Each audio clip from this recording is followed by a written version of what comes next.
جس نے ہمیں نعمتیں دی ہیں اس کا شکر ادا کرو.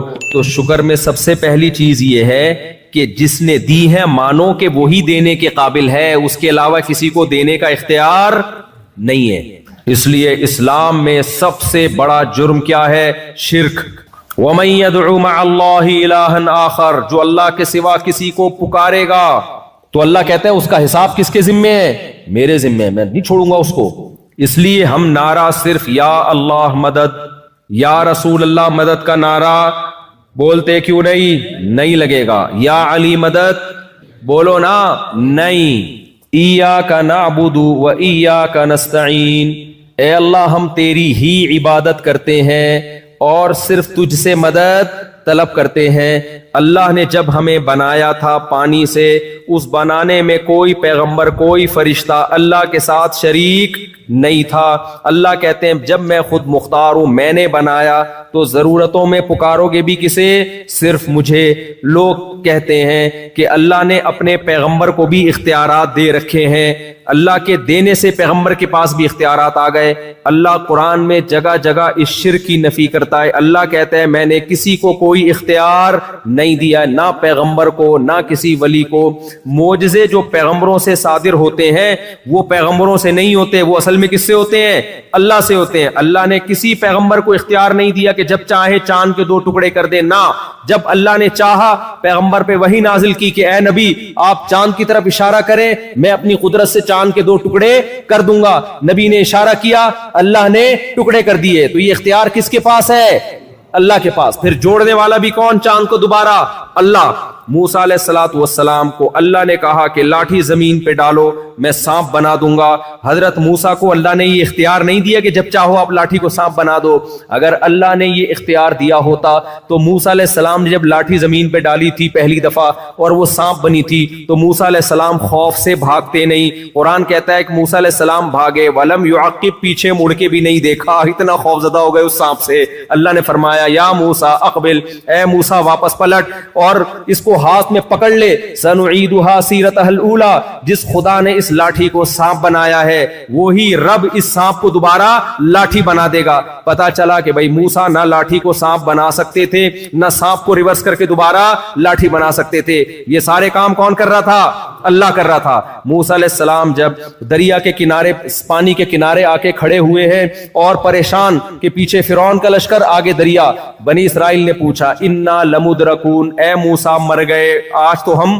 مر گئے. موسیٰ علیہ السلام نے یہ نہیں فرمایا کہ نہیں مرے, بلکہ میں لاٹھی ابھی ڈالوں گا, پانی پہ ماروں گا اور اپنی طاقت سے پانی کو 2 حصوں میں تقسیم کر دوں گا. نہ. موسیٰ علیہ السلام نے فرمایا کلا, جس اللہ نے اتنی مدد کی ہے آج دوبارہ وہ مدد کرے گا کیسے یہ مجھے معلوم نہیں ہے. مدد ضرور آئے گی, یہ نہیں پتا کیسے آئے گی. ان معی ربی, میرے ساتھ رب ہے.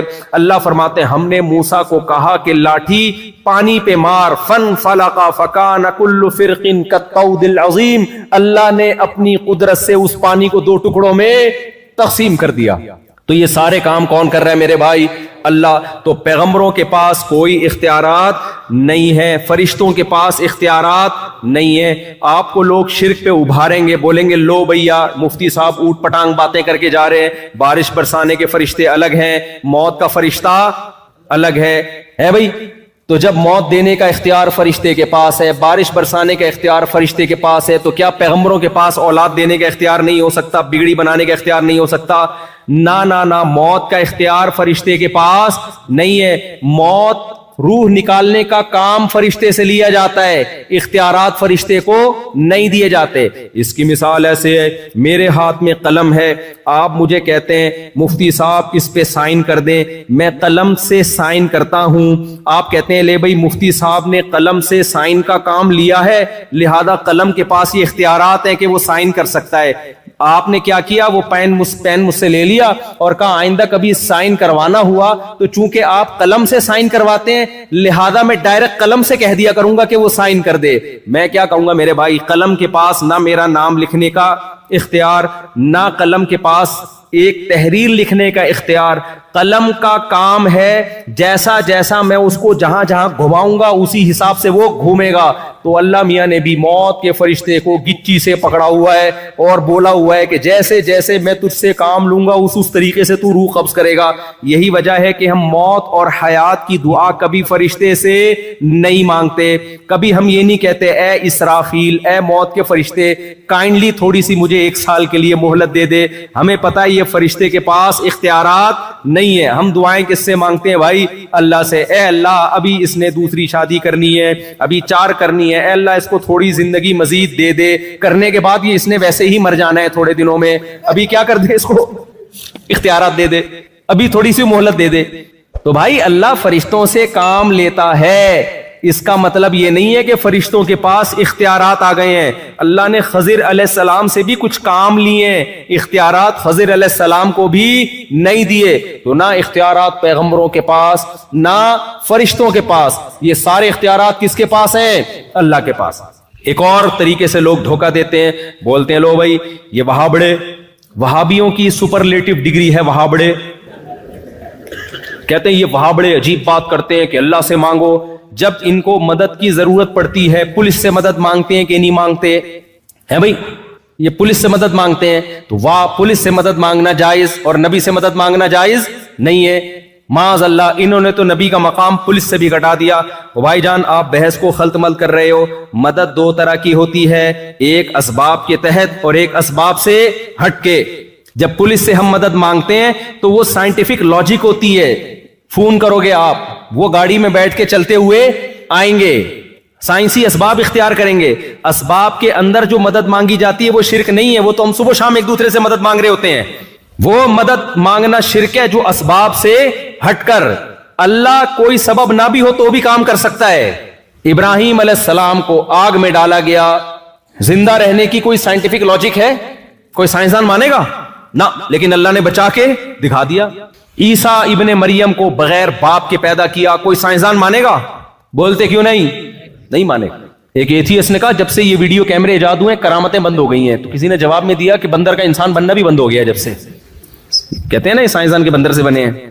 میں بھی جنگل میں گیا ہوں نا، وہاں شپاٹا اتنی مشکل سے، ایک اوکاچی مچی اتنی مشکل سے یاد ہوا تھا جاپان میں، ایک شپاٹا.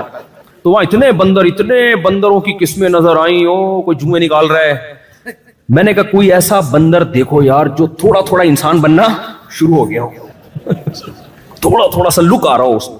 بے شک کروڑوں سال میں ہوا ہو بھائی، کروڑوں سال میں کچھ بندر تو ایسے ہوتے جو آدھے بندر ہوتے، آدھے وسیم لگ رہے ہوتے، غفار لگ رہے ہوتے. ایک ایسی نسل ہونی چاہیے تھی نا.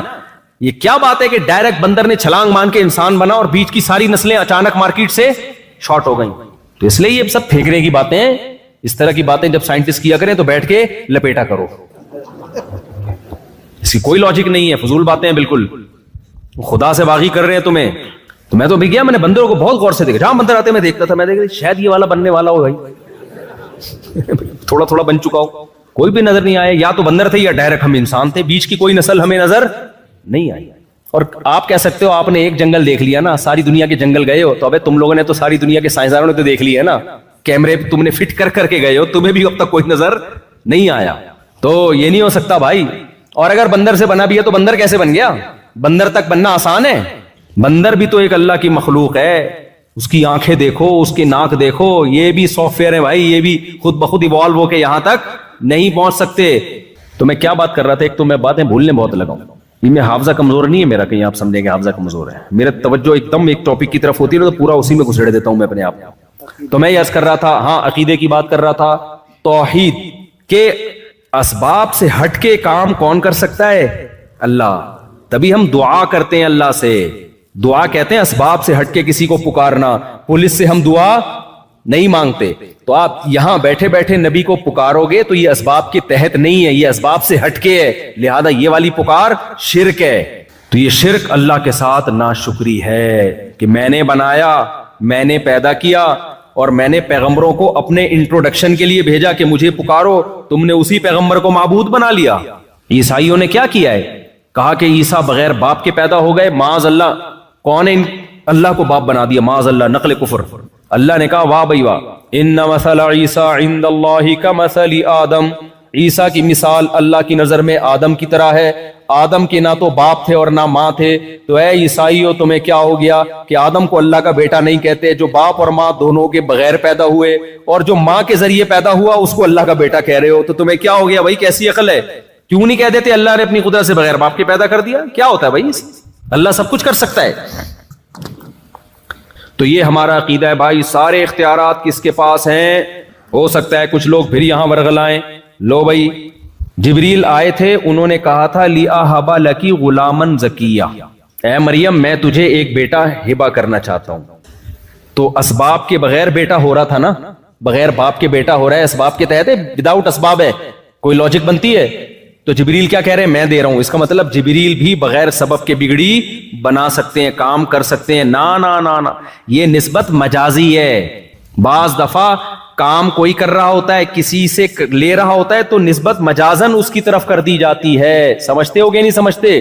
جیسے قرآن میں آتا ہے کہ حلال و حرام کرنا صرف اللہ کا اختیار ہے، نبی کو بھی اختیار نہیں۔ لِمَ تُحَرِّمُ مَا أَحَلَّ اللَّهُ لَكَ، اے نبی جس چیز کو اللہ نے حلال کر دیا آپ اس کو حرام نہیں کر سکتے۔ دوسری جگہ قرآن کہہ رہا ہے یحل لہم الطیبات ویحرم علیہم الخبائث، نبی ناجائز چیزوں کو حرام کر کے جائیں گے، ہیں بھائی؟ ایک طرف قرآن کہہ رہا ہے اے نبی آپ حرام حلال کا رائٹ آپ کے پاس نہیں ہے، ایک طرف اللہ کہہ رہا ہے آپ بری چیزوں کو حرام کون کرے گا؟ آپ کریں گے۔ بھائی حرام اللہ ہی کرے گا، لیکن چونکہ نبی کی زبان کے ذریعے کرے گا اس لیے مجازن نسبت کس کی طرف کر دی؟ بولو، نبی کی طرف کر دی۔ یہ نسبت مجازی کہلاتی ہے، حقیقت میں کون کر رہا ہے؟ اس کی میں اکثر مثال دیتا ہوں۔ آپ ہوٹل میں جاتے ہو یا کسی کی دعوت میں جاتے ہو، کسی نے پوچھا بھائی تو نے کتنی بریانی کھائی؟ آپ نے کہا میں 2 پلیٹیں کھا گیا۔ اگلا کہہ رہا ہے کمبخت تجھے بریانی کھانے بھیجا تھا، پلیٹیں کھانے تھوڑی بھیجا تھا میں نے تجھے، تو کیا کر کے آیا ہے؟ تو آپ کیا کہو گے؟ بھائی کھائی بریانی ہے، لیکن بریانی اور پلیٹوں کا ظرف مظروف کا رشتہ ہے آپس میں، ظرف اور مظروف کا، یہ علماء سمجھتے ہیں نا، ظرف اور مظروف کا رشتہ ہے۔ تو بعض دفعہ ظرف بول کے مظروف مراد لیا جاتا ہے کیونکہ دونوں کا ریلیشن بہت مضبوط ہے۔ اس میں حکمت یہ کوانٹٹی بتانے کے لیے کہ کتنی کھائی ہے میں نے۔ اگر میں بتاتا 2 بریانی کھا گیا تو تمہیں کیا پتا چلتا کوانٹٹی کتنی ہے؟ تو میں نے 2 پلیٹیں کہا، یعنی اتنی بریانی جتنی 2 پلیٹوں میں آ جاتی ہے۔ تو مجازی نسبت کے لیے کوئی مصلحت ہوتی ہے تو اللہ نے بھی کہا نبی حرام کر کے جائیں گے، یہ بتانے کے لیے کہ نبی کا فریضہ کیا ہے۔ نبی کا کام میڈیکل سائنس یا بزنس یا کاروبار نہیں ہے، نبی کا کام ہے شریعت بیان کرنا کہ کیا حلال ہے اور کیا حرام ہے۔ سمجھتے ہو کہ نہیں سمجھتے ہو؟ لوگ مجھ پہ اعتراض کرتے ہیں نا، یہ مولوی صاحب امریکہ کینیڈا جاپان کیا کرنے جا رہا ہے؟ جاپان میں اتنے بڑے بڑے سائنسدان ہیں، یہ مولوی کیا سائنسدان ہے جو وہاں جا رہا ہے؟ بھائی جاپانیوں کو سب کچھ پتا ہے، حلال و حرام کا علم جاپانیوں کے پاس نہیں ہے، یہ پیغمبروں کے پاس ہے، یہ پیغمبر کا فریضہ ہے۔ جب پیغمبر دنیا سے چلے گئے تو علماء پیغمبروں کے وارث ہیں، اب یہ علماء کا فریضہ ہے۔ تو جاپان میں اگر علماء پیدا ہوتے تو ہم وہاں جا کے یہ بیان نہ کرتے۔ سمجھتے ہو؟ ساری چیزیں انگریزوں کے پاس نہیں ہے، حلال و حرام کا علم کس کے پاس ہے؟ مسلمانوں کے پاس ہے، کیونکہ پیغمبروں کا علم مسلمانوں کے پاس ہے۔ تبھی تو انگریز کو پتہ ہی نہیں کہ سور حلال ہے کہ حرام ہے۔ انگریز لیگل انلیگل دیکھتا ہے، حلال و حرام ان کی ڈکشنری میں نہیں ہے۔ شراب حلال ہے حرام ہے، نہ، انگریز دیکھے کہ لیگل ہے کہ انلیگل ہے، صحیح ہے نا؟ ہم لیگل انلیگل تھوڑی دیکھتے ہیں۔ اگر لیگل بھی ہو شراب پھر بھی ہمارے ہاں کیا ہے؟ حرام، کیونکہ پیغمبر نے حرام قرار دے دیا ہے۔ یہاں تو شراب لیگل ہے، آپ لوگ پیتے ہو کیا؟ پی کے آیا ہوا ہے تو بھائی تھوڑا پیچھے چلا جائے، کوئی بھروسہ نہیں ہے کہ بعض پی کے آیا ہوا ہوتا ہے عجیب سی باتیں کر رہا ہوتا ہے۔ آج ایک آدمی کو ہم نے دیکھا دوپہر کو پتہ نہیں بھاگ رہا ہے، جاگنگ کر رہا ہے بے تکے ٹائم پہ۔ میں نے کہا یہ کون سا جاگنگ کا ٹائم ہے؟ پاؤں میں چپل پہنے ہوئے ہیں، عجیب اسٹائل۔ تو انہوں نے کہا بعض پی کے یہ بھی ہوتا ہے، پینے کے بعد کوئی بھروسہ نہیں ہوتا بھائی۔ ایک صاحب کو ہم نے دیکھا بیٹھے ہوئے اپنے آپ سے باتیں کر رہے ہیں، میں نے کہا یہ تقریر کی تیاری کر رہے ہیں، انہوں نے یہاں کے مقامی لوگوں کو کہہ رہے ہیں پیا ہوا ہے۔ تو میرے بھائی تو یہ نسبت حلال و حرام کی مجازی، اس لیے سب اختیارات صرف اور صرف اور صرف کس کے پاس؟ اللہ کے۔ میں بات کو سمیٹ کے ختم کر رہا ہوں، جلدی جلدی موضوع کو مکمل کر رہا ہوں۔ زیمبیا میں آج میرا آخری بیان ہے، اس کے بعد مجھے پتلی گلی سے نکلنا ہے۔ تو دوسرا کام شکر گزاری میں اللہ کی یہ عبادت، دنیا کے ہر مذہب میں عبادت ہے یا نہیں؟ اللہ کہتے ہیں میری عبادت کرو۔ تو عبادت کیسے کریں؟ اللہ نے بتایا وضو کر کے 5 ٹائم، بولو نماز پڑھو، پڑھو گے کہ نہیں پڑھو گے؟ مسجد میں جماعت کے ساتھ۔ زندگی میں ایک بار حج کرو اگر اللہ نے استطاعت دی ہے، میرے گھر کی زیارت کرو، رمضان کے روزے رکھو، یہ آپشنل نہیں ہے کہ جاب مشکل ہے, مزدور ہے. نہ بھائی, جب رمضان آیا ہر صحت مند مقیم پر رمضان کے روزے لازم ہیں. آپ یہ نہیں کہہ سکتے میری جاب بہت ڈیفیکلٹ ہے. نہ, اللہ کا حکم آسان ہے, لچکدار نہیں ہے. خوب سمجھ لو, لچک نہیں ہے اس میں. جب کہہ دیا تو کہہ دیا. آج بہت ہلکا لے لیا اللہ کے حکم کو. نمازیں ایسے, میں بھی جہاز سے جب اترا, ایتھوپیا ہمارا جہاز اترا تھا, تو فجر کی نماز جو ہم جب اترا تو نماز کا ٹائم باقی تھا, تو ہم نے جلدی سے نماز پڑھی, پھر ہم آ کے بیٹھے. تو اب اس کے بعد جو فلائٹیں آ رہی ہیں, میں نے بہت سارے لوگ دیکھے آ کے مسجد میں قضا ہو گئی فجر اور نماز پڑھ رہے ہیں. میں ان سے کہہ رہا ہوں بھائی آپ نے جہاز میں کیوں نہیں پڑھی نماز؟ کہہ رہے ہیں وہ جہاز میں جگہ نہیں تھی. وہ بھائی جیسے چاہو پڑھ, یعنی اصل میں تو نماز میں بھی کھڑے ہو کر فرض, جہاز میں بھی فرض نماز کھڑے ہو کر پڑھنا لازم ہے. فرض نماز بیٹھ کر بولو نہیں ہوتی, قبلہ رخ ہونا اور کھڑے ہونا ضروری.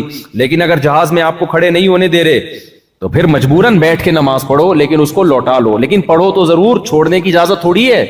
اگر نماز قضا کرنے کی اجازت ہوتی تو اللہ میدان جنگ میں قضا کرنے کی اجازت دیتا.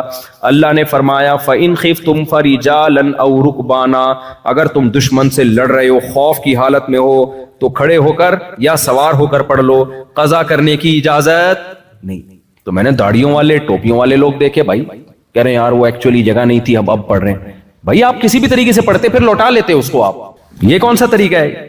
تو جب نماز کا یہ حشر نمازیوں نے کر دیا ہے تو باقی حکام کا کیا ہوگا؟ تو بھائی کوئی صورت نہیں ہے نماز قضا کرنے کی, سمجھتے ہو؟ کھڑے ہو کے نہیں پڑھ سکتے, بیٹھ کے نہیں پڑھ سکتے, لیٹ کے گردن کا ہلا کے کر پڑھنی پڑے گی آپ کو. پانی نہیں ہے, تیمم. یہ ساری رخصتیں اللہ نے اس لیے تو دی ہے کہ وقت سے مت ٹالو. اگر نماز کو اپنے ٹائم سے ٹالنے کی اجازت ہوتی, اللہ کہتا کوئی بات نہیں, کھڑے ہو کے نہیں پڑھ سکتے, بیٹھ کے نہیں, بلکہ گھر جا کے آرام سے تسلی سے چھٹیوں میں پڑھ لینا جب فرصت ملے گی تمہیں. ابھی چھٹیاں آنے والی ہیں, تمہارے امتحان ہوں گے, تو چھٹیاں آئیں گی, اسی وقت ساری لوٹا دینا اکٹھی بیٹھ کے. تو مذاق تھوڑی ہے نماز. تو عزم کرتے ہو کہ نہیں کرتے, ایسی کی تیسی کچھ بھی ہو جائے. آج کل تو ایسی بہترین ایپلیکیشن آ گئی ہیں جہازوں کے سفر میں. آپ ایپلیکیشن ڈاؤن لوڈ کرو, اس میں اپنے فلائٹ کا ٹائم اور جہاں ارائیول اور ڈپارچر کا ٹائم لکھو, وہ پورا ٹائم نماز کا کہ جہاز کس وقت کہاں ہوگا, کتنے بج کے کتنے منٹ پہ کون سی نماز کا ٹائم داخل ہو رہا ہوگا, قبلہ کدھر ہوگا. اللہ نے اتنی آسانی کر دی ہے, سمجھتے ہو؟ اور مستورات کو بھی نماز پڑھوایا کرو. بہت سے نمازی ہم نے دیکھے اپنی بیگم کے ساتھ سفر کر رہے ہیں, ابے اب کون جائے گا, وضو کرے گا, ابے چھوڑ بعد میں بیگم کا. بھائی جان ابھی آزمائش ہے کہ نماز پڑھتا ہے کہ نہیں پڑھتا. خود بھی پڑھنا ہے, اپنے گھر والوں کو بھی. ٹرین کا سفر ہو, بس کا سفر ہو, نماز نہیں معاف ہے.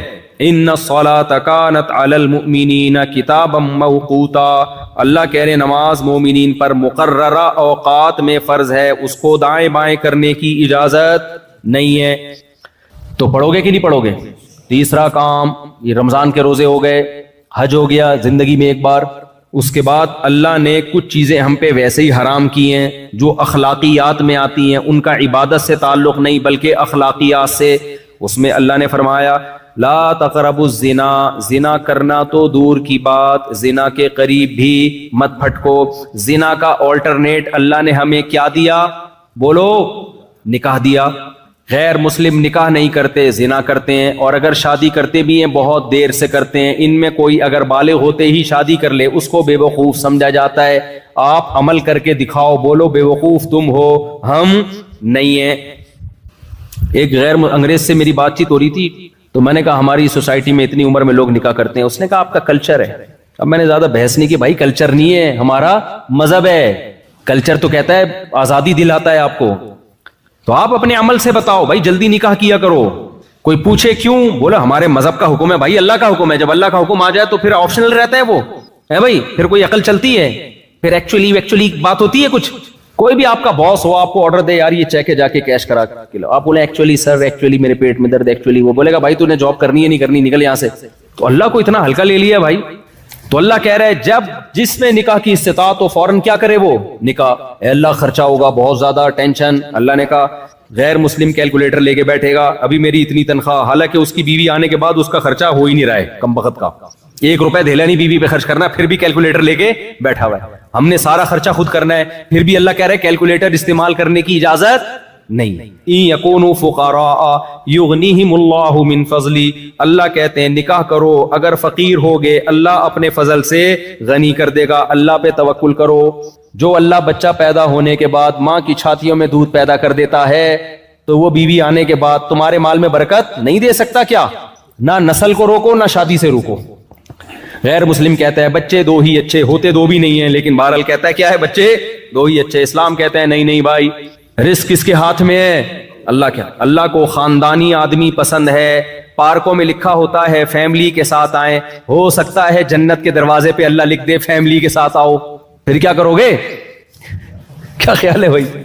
تو میں تو 18 کے ساتھ نکل لوں گا، میں بولوں گا اللہ اور تو ہمارے پاس کوئی امال ہی نہیں ہے. کیا خیال ہے بھائی؟ اور تو ہمارے پاس. اللہ پہ توکل کرو میرے بھائی، کیلکولیٹر لے کے نہیں بیٹھے رہا کرو. تمہارے ماں باپ کا احسان ہے تم پر کہ نسل نہیں روکی، تم پیدا ہو گئے. وہ بھی روک سکتے تھے، میرا باپ بھی 2 بچوں کے بعد نسل روک سکتا تھا، تو میں تھوڑی پیدا ہوتا. میرے والد نے کس پہ توکل کیا؟ اللہ پہ. اللہ اولاد دے گا. اور قرآن کہتا ہے لا تدرون ایہم اقرب لکم نفعا. نسل مت روکو بھائی، تمہیں کیا پتا تمہاری اولاد میں کون تمہارے لیے زیادہ کام کا نکل آئے. ایک صاحب کہنے لگے اتنے بچے ہوں گے، ہو سکتا ہے کوئی بگڑا ہوا نکلے. میں نے کہا بھائی اتنے پیدا کرو کہ 2-4 اسپیئر میں بگڑنے کے لیے بھی رکھو.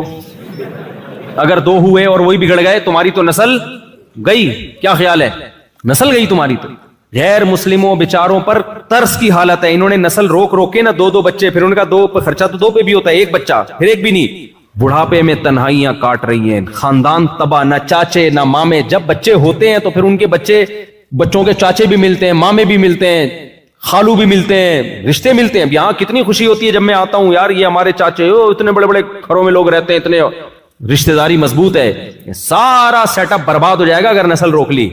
یہ ہمارے مذہب کا حکم ہے بھائی، ہم نے کسی فلاسفر کی اس میں نہیں سننی. بے وقوف لوگ ہیں جو تمہیں پٹیاں پڑھاتے ہیں ایکچولی تربیت نہیں ہوگی، تو ان کی اپنے بچوں کی دیکھو کیا تربیت ہو رہی ہے. علماء کے بچے اکثر خدمت گزار ہو جاتے ہیں الحمدللہ، نافرمان ہو کے بھی ان لبرل لوگوں کے بچوں سے پھر بھی اچھے ہوتے ہیں. اور یہ تربیت کے چکر میں نا 2 بچے وہ بھی کیا نکلتے ہیں، ایک ہی انڈا وہ بھی دندا. ہم نے دیکھا ہے گھروں کے حالات، وہ بھی تمیز سے باپ سے بات نہیں کرتے.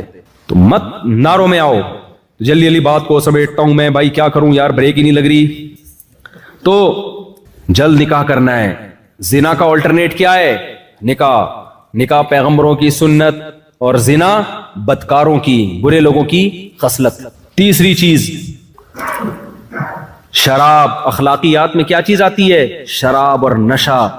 اتنی بری چیز ہے نا، 1 گھونٹ شراب کا پی لیا تو 40 دن نماز کی برکت ختم. فرض تو ادا ہو جائے گا، قضا کرنے سے گناہ سے بچ جاؤ گے. نماز کا جو پورا ثواب ملنا چاہیے تھا وہ اللہ 40 دن تک چھین لیتا ہے اگر سچی توبہ نہ کی. قریب بھی مت پھٹکو شراب کے. اور اس سے ٹینشن ختم نہیں ہوتی، اس سے ٹینشن بڑھ جاتی. شراب پینے والوں میں خودکشی کا ریشو زیادہ ہے، شراب سے بچنے والوں میں خودکشی کا ریشو کم ہے. ہر نشے کی چیز سے دور بھاگو. اور اخلاقیات میں کیا ہے؟ نبی صلی اللہ علیہ وسلم نے فرمایا مسکرا کے بات کرنا صدقہ. ان تلقى اخاك بوجه طليق. جب کسی سے ملو مسکرا کے ملو.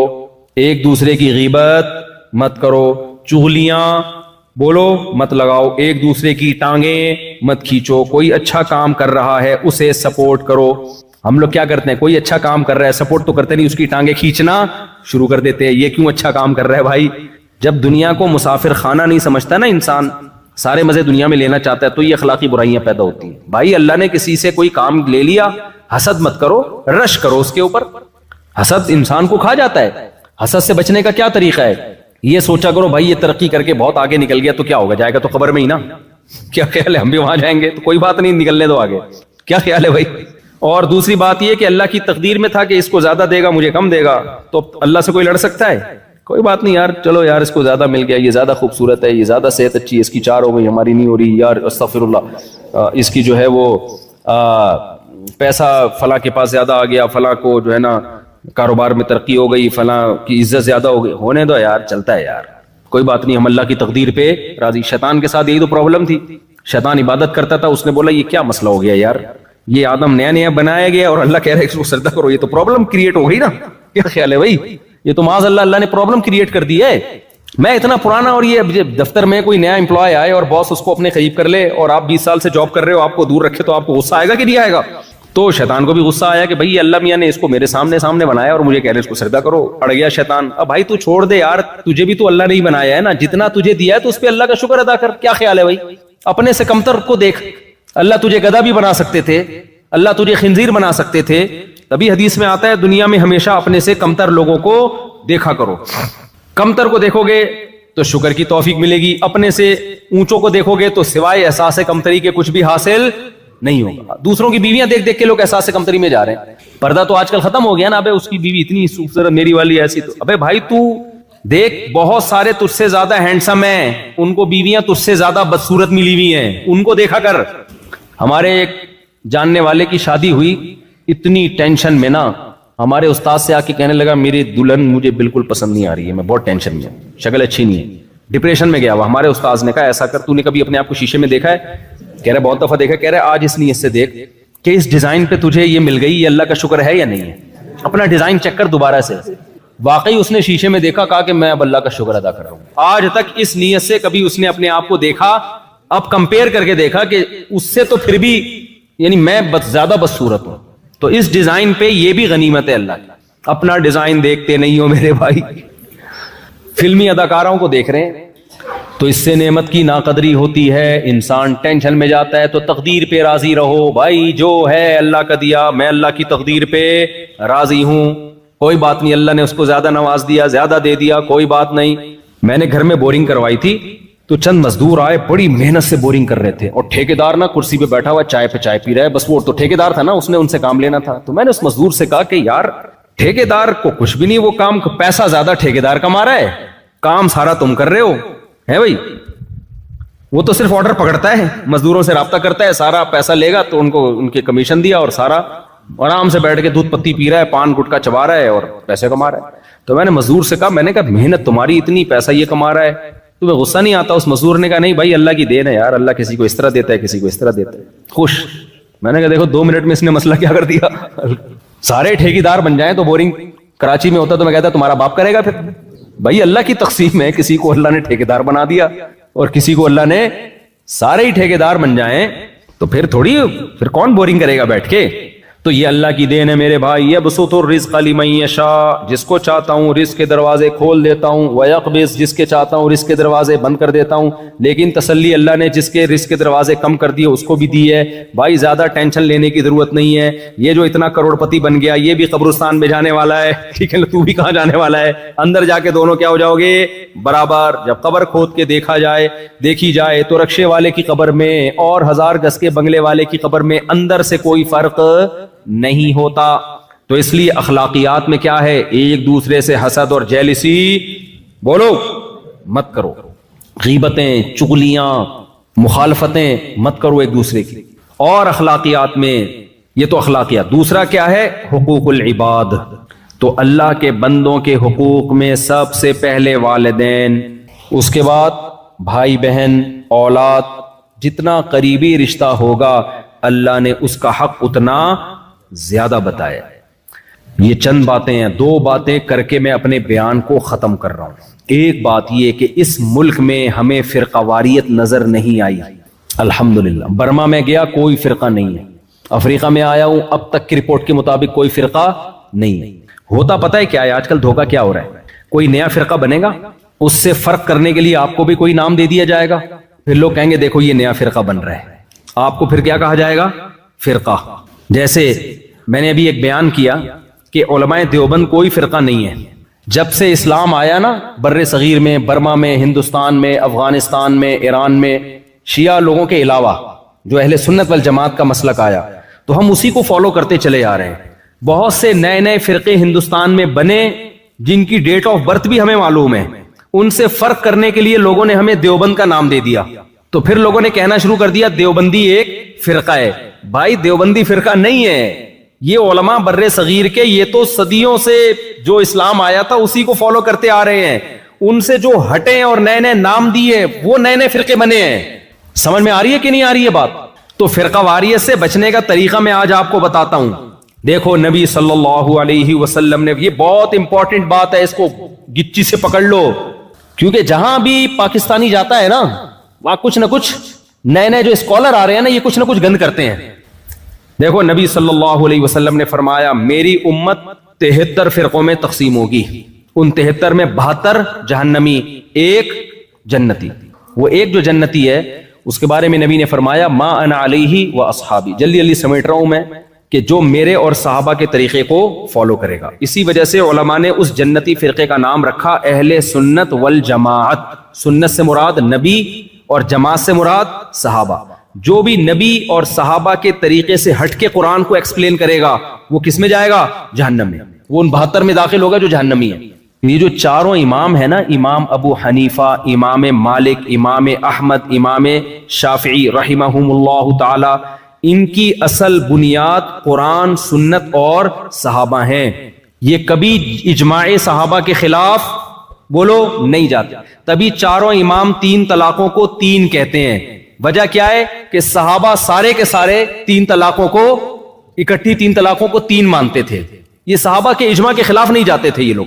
ہاں کچھ مسائل میں ان میں اختلاف ہوا، اس اختلاف کی وجہ سے وہ جہنمی فرقوں میں نہیں آ جاتے۔ اس کی دلیل بھی حدیث سے ثابت ہے۔ نبی صلی اللہ علیہ وسلم نے صحابہ کو بھیجا کہ تم میں کوئی عصر کی نماز نہ پڑھے جب تک بنو قریظہ نہ پہنچ جاؤ۔ جلدی جلدی حدیث بیان کر رہا ہوں۔ صحابہ گئے، عصر کی نماز قضا ہونے لگی۔ اب بعض نے کہا بھائی نبی کا مقصد یہ تھوڑی تھا کہ نماز قضا کر دی جائے، تو اس لیے ہم نماز پڑھیں گے۔ قرآن نے حکم دیا ہے عصر کی نماز کی حفاظت کرو، درمیانی نماز کی حفاظت کرو۔ بعض نے کہا بھائی نبی کی بات کا مطلب یہ نہیں تھا، لہذا ہم نماز پڑھیں گے۔ بعض نے کہا بھائی مطلب تھا یا نہیں تھا، نبی کا حکم یہ کہ نہیں پڑھنی تو ہم نہیں پڑھیں گے۔ اب حدیث کی تشریح میں اختلاف ہوا کہ نہیں ہوا؟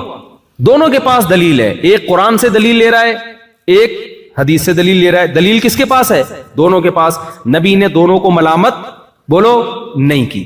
کوئی یہ کہہ سکتا ہے یہ 2 الگ الگ فرقے تھے، ایک کہتا ہے نماز پڑھنی چاہیے، دوسرا کہتا ہے نماز نہیں پڑھنی چاہیے۔ بھائی یہ فرقے نہیں تھے، یہ مکتبہ فکر تھے، رائے کا اختلاف تھا قرآن و سنت کو سمجھنے میں۔ اس اختلاف کی بیس پہ کوئی رائے وجود میں آئے تو اس رائے کو فرقہ نہیں کہا جا سکتا۔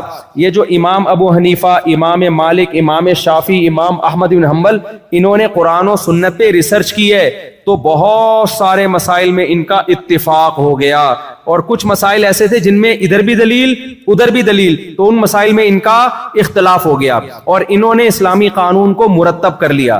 جب اسلامی قانون مرتب ہوا تو پوری دنیا میں انہی کے فالوورز پھیل گئے، پوری دنیا میں، بر صغیر میں، ہندوستان، پاکستان، اسی طرح روس کی ریاستیں، ازبکستان، بخارا، سمرقند، ان علاقوں میں، افغانستان اور برما، یہ پورے علاقوں میں فقہ حنفی آیا۔ سمجھتے ہو؟ تو یہ سارے کے سارے یہاں اسلام لانے والے ہی حنفی تھے۔ تو یہاں قدیم جو اسلام آیا ہے وہ کون لے کر آئے ہیں؟ حنفی علماء لے کر آئے ہیں۔ تبھی صدیوں سے یہاں فقہ حنفی کو فالو کیا جا رہا ہے۔ آپ جس کنٹری میں رہتے ہیں یہاں زیادہ تر لوگ مالکی ہیں، میں نے یہاں دیکھے نماز پڑھتے ہوئے فقہ مالکیہ کو۔ یہاں امام مالک رحمہ اللہ تعالیٰ کی تحقیقات کو فالو کیا گیا۔ سعودی عرب میں بہت تھوڑے سے علاقے میں 2% لوگوں نے امام احمد بن حنبل کے فقہ کو فالو کیا۔ اسی طرح ملیشیا، انڈونیشیا میں اسلام کیا تو شوافے گئے وہاں پہ، فقہ شافی۔ تو پوری دنیا صدیوں تک ان 4 فقہ کو فالو کرتی رہی ہے۔ لہذا کوئی اگر اٹھ کے کہے یہ 4 فقہ فرقے ہیں تو وہ 100% غلط بات کر رہا ہے، کیونکہ اس کا مطلب تو پھر پوری امت ہی جہنم میں چلی گئی نا۔ بچے گا کون؟ ابے کیا ہو گیا؟ تو بچے گا پھر کوئی؟ پھر وہی دال چاول والا قصہ ہو جائے گا جو میں بار بار بیان کرتا ہوں۔ ایک آدمی نے خواب دیکھا کہ جنت میں دال چاول کھائی جا رہی ہے، جہنم میں دیگیں پک رہی ہیں۔ اس نے کہا یار یہ کیا مذاق ہے؟ تو فرشتے نے بولا 4 آدمی آئے ہیں جنت میں دال چاول ہی پکائیں گے، اب دیگیں تھوڑی پکائیں گے ان کے لیے ہم۔ کچھ لوگ اسلام کو ایسا ایکسپلین کرتے ہیں کہ ایسا لگتا ہے یہ 4-6 آدمی ٹھیک ہیں، باقی سارے صدیوں سے کیا کر رہے ہیں؟ گھاس کھا رہے ہیں۔ تو امام ابو حنیفہ کا جو فقہ ہے وہ فقہ حنفی ہے وہ فقہ محمدی، نبی کا فقہ ہی ہے۔ اس کو مرتب امام ابو حنیفہ نے کیا، ان کے شاگردوں نے، اس لیے نسبت کس کی طرف کر دی؟ امام حنیفہ کی طرف۔ جیسے مصحف عثمانی، حضرت عثمان، یہ جو ہم مصحف پڑھتے ہیں نا قرآن، اس کو مصحف عثمانی کہا جاتا ہے۔ تو کیا مطلب یہ نبی کا مصحف نہیں ہے کیا؟ بھائی نبی کا مصحف ہے، لیکن اس کو ترتیب کس نے دیا ہے؟ جمع حضرت عثمان نے۔ تو نسبت کس کی طرف کر دی ہے؟ اب کوئی کہے ہم ابو حنیفہ فقہ حنفی کو نہیں، ہم قرآن و حدیث کو مانتے ہیں، اس کو چاہیے اپنی کھوپڑی کا علاج کرائے۔ یہ ایسا ہی ہے جو کہے میں مصحف عثمانی نہیں مانوں گا، میں مصحف محمدی مانوں گا۔ بھائی تو کہاں سے لائے گا مصحف محمدی؟ نبی کا مصحف مرتب کس نے کیا ہے؟ کوئی کہے میں بخاری کی حدیث نہیں مانوں گا، میں نبی کی حدیث مانوں گا۔ بھائی امام بخاری نے جو نبی کی باتوں کو جمع کیا، تو جن باتوں کو امام بخاری نے مرتب کیا اس کو بخاری کی حدیث کہا جاتا ہے وہ نبی کی حدیث. تو یہ جو قانون اسلامی مرتب ہوا ہے نا, اس مرتب شدہ قانون کو کیا کہا جاتا ہے؟ جس کو امام مالک نے مرتب کیا اس کو فقہ مالکیہ. تو یہ پوری دنیا میں پھیل گیا, اور جب گیا ہے تو پھر پوری دنیا میں مسلمانوں نے اسی کو فالو کیا ہے. ہر شخص کو اجازت نہیں دی ہے کہ وہ خود قرآن و حدیث میں تحقیق کر کے چیزیں لائے مارکیٹ میں. اگر ہر شخص کو اجازت دے دی جائے کہ خود سے وہ تحقیقات کرتا رہے تو دین چوں چوں کا مربع بن جائے گا, اچار چٹنی بن جائے گا, اور خواہشات کا مجموعہ بن جائے گا, جیسے کہ بن رہا ہے. ہر اسکالر اٹھتا ہے قرآن حدیث کے نام پہ کوئی نیا منجن مارکیٹ میں لا کے بیچنا شروع کر دیتا ہے. تو اس لیے حنفی بھی ٹھیک ہیں, مالکی بھی ٹھیک ہے, شافی بھی بولو ٹھیک ہے. ان میں اگر اختلاف ہے تو وہی والا اختلاف ہے جو صحابہ میں بنو قریظہ والا اختلاف ہوا تھا. نبی نے کسی کو بھی جہنمی نہیں کہا, لیکن علماء کہتے ہیں فالو ایک کو کرنا ہے, برحق چاروں کو سمجھنا ہے. جیسے صحابی نے ایک رائے کو فالو کیا تھا نا, دو رائے کو فالو کرنا ممکن نہیں ہوتا. اب ایک صحابی کہہ رہے میں نہیں بھی پڑھوں گا اور پڑھوں گا بھی عصر کی نماز. بھائی ایک کو فالو کرو گے آپ, یا تو نہیں پڑھو گے یا پڑھو گے, دو کو تھوڑی فالو کیا جا سکتا ہے. لوگ کہتے ہیں جب چاروں برحق ہیں تو چاروں کو فالو, یہ پاسبل نہیں ہے.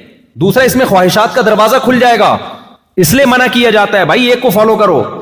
اب کیا ہوتا ہے, کچھ لوگ ہمیں فون کرتے ہیں کہ کسی لڑکی سے شادی کرنی ہے, اس کے ابا راضی نہیں ہے. میں کہتا ہوں آپ مجھ سے مسئلہ کیوں پوچھ رہے ہو, آپ تو اہل حدیث سے پوچھتے ہو مسئلہ. وہ کہتے ہیں بھائی اب لڑکی چاہیے نا, تو اب ہم سے پوچھ رہے ہیں مسئلہ. اہل حدیث تو کہتے ہیں کہ ولی کی اجازت کے بغیر نکاح نہیں ہوتا. کیکڑا کھانا ہو تو شافی بنا ہوا ہے, اور لڑکی کے ابا کی مرضی کے بغیر لڑکی سے شادی کرنی ہے تو حنفی بنا ہوا ہے. حالانکہ امام شافی کے نزدیک باپ کی مرضی کے بغیر آپ کسی لڑکی سے شادی بولو نہیں کر سکتے. نہ امام احمد کے نزدیک کر سکتے ہو, نہ امام مالک. دلائل دونوں کے پاس ہیں, ادھر بھی ہیں ادھر بھی ہیں, تبھی تو اختلاف ہوا ہے. تو اس لیے آپ اگر فرقہ واریت سے بچنا چاہتے ہو تو وہی طریقہ ہے جو صدیوں سے چلا آ رہا ہے. ایک کو فالو کرو مضبوطی کے ساتھ, اور دوسرے پہ طنز مت کرو. ہاں کچھ چیزیں ایسی ہیں جو فقہ حنفی میں یا فقہ شافی میں ہیں نہیں, گھسیڑ دی گئی ہیں, وہ بدعتیں کہلاتی ہیں. ان بدعات میں کسی کو فالو نہیں کرنا, بدعت کا بائیکاٹ کرنا ہے. اب وہ بدعتیں کیا کیا ہیں جو حنفیوں میں بھی ہیں, کچھ شافیوں میں ہیں, کچھ مالکیوں میں ہیں, وہ میں بدعتوں پہ بیان کروں گا تو بہت لمبا بیان ہو جائے گا. تو بدعت میں کسی کی نہیں ماننی ہم نے. اور دوسری بات یہ کہ کچھ لوگ آئیں گے آپ کے پاس, امام حنیفہ نے یہ کہا, امام شافی نے یہ کہا, اس کی کوئی دلیل نہیں. بھائی جب فقہ مرتب ہوا ہے نا تو اس میں یہ نہیں ہوتا کہ ہر امام ابو حنیفہ کا قول لے لیا گیا ہے. فقہ میں پھر علماء مشائخ نے یہ فیصلہ کیا ہے کہ فلاں قول چھوڑ دیا, کسی دوسرے قول پہ فتویٰ دے دیا تو وہ فقہ کا حصہ بن گیا. شافعی فقہ میں امام شافی کا ہر قول شافی فقہ نہیں ہے. لوگ ہم پہ اعتراض کر رہے ہوتے ہیں 2.5 سال تم لوگ کہتے ہو دودھ پلانے کی مدت ہے. امام حنیفہ کہتے ہیں کہ دارالحرب میں سود لینا جائز ہے. بھائی فقہ حنفی میں جائز نہیں ہے, فقہ حنفی میں 2 سال کے بعد دودھ پلانا ناجائز ہے. تو اس میں فقہا خود فیصلہ کر چکے ہیں. بعض دفعہ امام حنیفہ تک حدیث نہیں پہنچی ہوتی. امام حنیفہ کے نزدیک بارش کے وقت نماز استسقاء نہیں ہے. اب کوئی کہہ دیکھو امام حنیفہ کے نزدیک بارش میں استسقاء نہیں ہے اور حدیث میں آتا ہے بارش میں استسقاء کی دعا ہے, تو یہ حنفی مذہب قرآن و سنت کے خلاف ہے. بھائی امام ابو حنیفہ کے اس قول کو حنفیوں نے لیا نہیں ہے, سمجھتے ہو, صاحبین کے قول کو لیا ہے, کیونکہ اس میں امکان ہے کہ ہو سکتا ہے امام صاحب تک یہ حدیث نہ پہنچی ہو. تو ہر اشکال کا جواب علماء کے پاس موجود ہے, لیکن کچھ لوگ آئیں گے آپ کو مختلف طریقوں سے توڑنے کی کوشش کریں گے. تو آج جو بھی کمبخت اتحاد کا لیبل لگا کے امت کو جوڑنے کی بات کر رہا ہے نا, وہ اصل میں نیا فرقہ بنا رہا ہوتا ہے, ایک نیا منجن مارکیٹ میں لا رہا ہوتا ہے. تو یہاں مالکی لوگ ہیں, ان کو مت چھیڑو. بولو بھائی امام مالک کا مذہب بھی کیا ہے, تنگ نہیں کرو ان کو چھیڑ چھیڑ کے. یہ بھی ٹھیک ہے. میں مسجد نبوی میں بیٹھا تھا, ایک شخص اردو میں تقریر کر رہا ہے, کسی نے پوچھا امام مالک کہتے ہیں ہاتھ چھوڑ کے نماز پڑھو. اس نے اتنا سخت امام مالک کے خلاف تقریر کی ہے, ہم نے نبی کا کلمہ پڑھا, امام مالک کا کلمہ نہیں پڑھا. وہ کمبخت امام مالک نے کس کا کلمہ پڑھا تھا, انہوں نے کہا نبی کا کلمہ نہیں پڑھا تھا. اور مجھے حیران ہوا کہ میں کئی سال امام مالک نے اس مسجد میں بیٹھ کے درس دیا ہے, اور کب درس دیا ہے, آج سے 1300 سال پہلے بیٹھ کے درس دیا ہے, اور تو ان پہ طرز کر رہا ہے, تو اپنے اسلاف پر ایسے کہہ رہے ہم نے ان کا کلمہ تھوڑی پڑھا ہے. آپ اعتدال کے ساتھ بیان کرو. بھائی امام مالک کی رائے جو ہاتھ چھوڑ کے نماز پڑھنے کی ہے, دلیل ان کے پاس بھی ہے. وہ کہتے ہیں ٹھیک ہے ہاتھ باندھنے کی حدیث ثابت ہے, لیکن چونکہ اہل مدینہ چونکہ ہاتھ چھوڑ کے نماز پڑھ رہے ہیں, اس لیے میری رائے میں یہ عمل آخری عمل نبی کا ہاتھ چھوڑنے کا تھا, تبھی تو اہل مدینہ ہاتھ چھوڑ رہے ہیں. اس بیس پہ امام مالک نے اس کو ترجیح دے دی. ہر فقیہ کے اپنے اصول ہوتے ہیں. مسائل نکالنے کے. امام ابو حنیفہ اہل کوفہ کے عمل کو ترجیح دیتے ہیں. وہ کہتے ہیں یہ عبداللہ بن مسعود اور علی رضی اللہ تعالیٰ عنہ کا گڑھ تھا, یہ دونوں بڑے علماء یہاں کے ٹھہرے ہیں, لہذا ان کے عمل کو ہم ترجیح دیں گے. امام مالک مدینہ والوں کے عمل کو ترجیح دیتے ہیں. ہر فقیہ کے اپنے اصول ہیں. تو مجھے بڑا افسوس ہوا کہ یہ کمبخت اگر بیٹھ کے یوں بیان کر دیتا کہ بھائی امام مالک رحمہ اللہ تعالیٰ کی رائے بھی ٹھیک ہے, اس کی بھی دلیل ہے اور ہماری رائے بھی ہے, تو کسی ایک کو فالو کرنا چاہیے, دوسرے پہ رد نہیں کرنا چاہیے. بہت زیادہ ہوتا اپنی نظر میں جو رائے, جس رائے کو ترجیح ہوتی وہ بیان کر دیتا کہ ہماری رائے میں یہ والی رائے زیادہ راجح ہے. یہ آج جو نئے نئے اسکالر آ رہے ہیں نا, یہ طنز کرتے ہیں, سمجھتے ہو اسلاف سے بدگمان کرتے ہیں, سمجھتے ہیں کہ ہمیں ہی آتا ہے, باقی سارے گھاس کھا رہے تھے بیٹھ کے. تو فرقواریت سے بچنے کے لیے ضروری ہے اس طرح کے اسکالر سے ہوشیار رہو. ہاں, بدعت کو اپنے قریب مت آنے دو. عقیدے پہ کمپرومائز بولتے کیوں نہیں, چپ. عقیدے پہ کمپرومائز, عقیدے میں کوئی حنفی شافی نہیں ہوتا. عقیدوں کو قرآن و سنت نے بہت واضح بیان کر دیا ہے. اجماعی مسائل میں کوئی حنفی شافی نہیں ہوتا. اجماعی مسائل کو قرآن و سنت نے بہت ڈیٹیل سے, ہم 3 طلاق کو 3 اس لیے نہیں کہتے کہ امام حنیفہ نے فرمایا ہے, یہ تو اجماعی مسئلہ ہے, اس میں تو کسی کا اختلاف ہی نہیں ہے. یہ تو قرآن نے بھی بتا دیا, حدیث میں بھی, صحابہ نے بھی بتا دیا. تقلید تو کی جاتی ہے ان مسائل میں جن میں کیا ہے, اختلاف ہے, دونوں طرف دلائل ہیں, ان میں انسان کہتے ہیں ایک کو فالو کرو, دوسرے کو غلط مت کہو. جو اجماعی مسائل ہیں ان میں نہیں کسی کو فالو کیا جاتا, ان میں تو سب اتفاق چلا آ رہا ہے. تو یہ چند باتیں آپ کی خدمت میں. اور آخری سچی مچی کی آخری بات, دیکھو اپنا ایمان ان ملکوں میں بچانا چاہتے ہو تو تبلیغ سے جڑ کے رہو. ساس سسر کو امی ابو کہنا. بہت سے لوگ اپنے ساس سسر کو امی ابو کہہ کر پکارتے ہیں, کیا یہ جائز ہے؟ کیونکہ والد کے علاوہ کی طرف نسبت کرنا تو درست نہیں ہے. جویریہ صاحبہ کراچی سے. جائز ہے بھائی, ساس سسر کو تعظیم سے ابو امی ہی کہنا چاہیے, کیونکہ آپ کے شوہر کے ابو اور آپ کے شوہر کی امی, تو ان کو بے ادبی محسوس ہوتی ہے کہ جو لقب ہمیں اس گھر میں ملا ہوا ہے ہماری اولادوں کی طرف سے, ہمیں اب کچھ اور نام سے پکارا جا رہا ہے. یہ ان کو ایک قسم کی اپنی توہین محسوس ہوتی ہے. تو آپ کے میاں اپنی امی کو امی کہہ رہے ہیں, اپنے ابو کو ابو کہہ رہے ہیں, تو آپ ان کے گھر میں رہ کر یہی کہیں کہ امی ابو.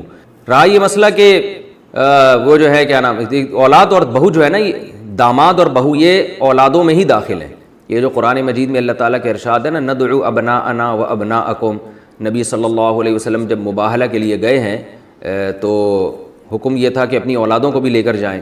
تو اس میں یہ کہ ہم اپنے بیٹوں کو بھی لے کر آئیں گے. تو آپ صلی اللہ علیہ وسلم حضرت علی رضی اللہ تعالیٰ عنہ کو بھی لے کر گئے ہیں. تو علماء نے اس میں یہ لکھا ہے کہ یہ اولاد کے مفہوم میں حضرت علی بھی داخل تھے. داماد بھی اولاد ہی کی طرح ہوتا ہے, اسی طرح بہو بھی اولاد کی طرح ہوتی ہے. تو داماد کو چاہیے کہ وہ اپنی بیوی کے والدین کو وہی کچھ کہا کرے, وہی لقب دیا کرے جو اس کی بیوی دیتی ہے. اگر بیوی اپنے والد کو ابو کہتی ہے تو داماد کو بھی چاہیے کہ وہ اپنے سسر کو ابو کہے. اگر بیوی اپنے والد کو ڈیڈی کہتی ہے تو شوہر کو چاہیے اپنی بیوی کے والد کو ڈیڈی ہی کہا کرے. اگر وہ پاپا کہتی ہے تو شوہر کو بھی چاہیے کہ وہ اپنی بیوی کے ابا کو پاپا کہے. اور آپ کو پتہ ہے, پاپا سے یاد آیا کہ ہمارے خاندان ہیں, ان کے گھر میں بیکری کا سارا سامان ہے. تو وہ ناراض ہوتے ہیں, میرا یہ کلپ سنیں گے. ان کے گھر میں پاپا تو بیکری کی چیز ہوتی ہے نا, تو وہ ان کے گھر میں اور بھی 2-3 لقب اس طرح کے ہیں کہ وہ بیکری کا پورا آئٹم بن جاتا ہے. لوگ کہتے ہیں ان کے گھر میں بیکری کے تمام سامان موجود ہے, لیکن میں بتاؤں گا نہیں, وہ پھر ناراض ہو جائیں گے, ہمارے اپنے رشتہ دار ہیں قریبی. خیر, تو جو یعنی آپ کے شوہر اپنے والدین کے لیے جو لقب استعمال کرتے ہیں تو بیوی کو چاہیے وہی لقب ساس سسر کے لیے استعمال کرے. اور اسی طرح معاملہ یہاں بھی ہے کہ بیوی اپنے والدین کو جن الفاظ سے پکارتی ہے تو داماد کو بھی چاہیے کہ اپنے ساس سسر کو انہی الفاظ سے پکارے. اس میں وہ اپنی عزت محسوس کرتے ہیں, اپنائیت محسوس کرتے ہیں. رہا یہ مسئلہ کہ بھئی ابا کے علاوہ کسی اور کی طرف نسبت جائز نہیں ہے, تو اس کا مطلب یہ ہے کہ غیر ابا کو اپنا ابا بنا کے نہیں پیش کرنا چاہیے. یعنی کوئی آپ سے پوچھے کہ آپ کے والد صاحب کون ہیں, تو آپ نے پتہ چلا سسر کو بول دیا یہ میرے والد صاحب ہیں, تو یہ غلط ہو جائے گا. اس کے جو آپ کے سچی مچی کے والد ہیں ان کو تکلیف ہوگی, لے بھائی اب تو اتنا فری ہو گیا, سسرال کا ایسا غلام بن گیا کہ اپنے اوریجنل ابا کو ہی تو نے فہرست سے نکال دیا ہے. تو یہ مطلب ہے کہ جب کوئی آپ سے پوچھے کہ آپ کی والدہ کون ہے تو پھر آپ نے اپنی سچی مچی کی والدہ کا نام بتانا ہے, مدر ان لا کا نام نہیں بتانا. نہ ماں کا نسب تبدیل کر سکتے ہیں, نہ باپ کا نسب. تو پیار سے تو کسی کو بھی پکار سکتے ہیں. ہم تو ایسے لوگوں کو بھی جانتے ہیں کہ اپنے ابا کو کچھ اور کہتے ہیں اور چاچا کو ابا کہتے ہیں. تو یہ جو الفاظ ہیں نا, ان سے کچھ نہیں ہوتا. غیر والد کی طرف نسبت کہ کنفیوژن پیدا ہو جائے کہ یہ اس کے حقیقی ہیں یا نہیں ہے, تو یہ کنفیوژن آپ کو بہرحال دور کرنی پڑے گی. جب کوئی پوچھے کہ تمہارے حقیقی فادر کون ہے تو وہ آپ کو بتانا پڑے گا. اس کی مثال ایسے جیسے آج کل لے پالک میں ولدیت میں اپنا نام ڈال دیتے ہیں. یہ بہت بڑا جرم ہے, بہت بڑا گناہ ہے. میں چونکہ بہت نکاح پڑھاتا رہتا ہوں تو اس میں کئی بار ایسا ہوتا ہے کہ لڑکی کے جو اصل والد ہیں ان کا نام نہیں ہوتا, بلکہ بچی کو بچپن میں جس نے لے کے پالا ہوتا ہے اس کا نام ڈالا ہوتا ہے. یہ بہت بڑا جرم ہے. سورہ احزاب میں قرآن نے اس سے صاف طور پہ منع کیا ہے. آپ صلی اللہ علیہ وسلم کو زید ابن حارثہ سے کس قدر محبت تھی, لے پالک تھے, آپ کے انتہائی چہیتے تھے, مگر قرآن نے آپ صلی اللہ علیہ وسلم کو منع کیا کہ ان کو زید ابن محمد کہنے کی اجازت نہیں ہے, بلکہ یہ زید ابن حارثہ ہی کہلائیں گے. ولدیت میں آپ صلی اللہ علیہ وسلم اپنا نام نہیں ڈال سکتے. تو ہمیں کیسے اجازت دے دی گئی ہے کہ ہم سوتیلے بچے کے نام کے ساتھ سوتیلے باپ کا نام ڈال دیں آئی ڈی کارڈ میں اور بے فارم وغیرہ میں, برتھ سرٹیفکیٹ میں اور نکاح نامے میں. یہ بالکل غلط ہے, اس کی قطعاً اجازت نہیں ہے. ہاں پیار سے کسی کو بھی کچھ بھی کہا جا سکتا ہے, اس میں نہ اللہ کی طرف سے پابندی نہ گورنمنٹ کی طرف سے, بلکہ ساس سسر کو ساس سسر کے بجائے ابو امی کہہ کے خطاب کرنا چاہیے. اس سے ان کو خوشی ہوتی ہے کہ ہمیں عزت دی جا رہی ہے اس گھر میں. Ask Mufti Tariq Masoud.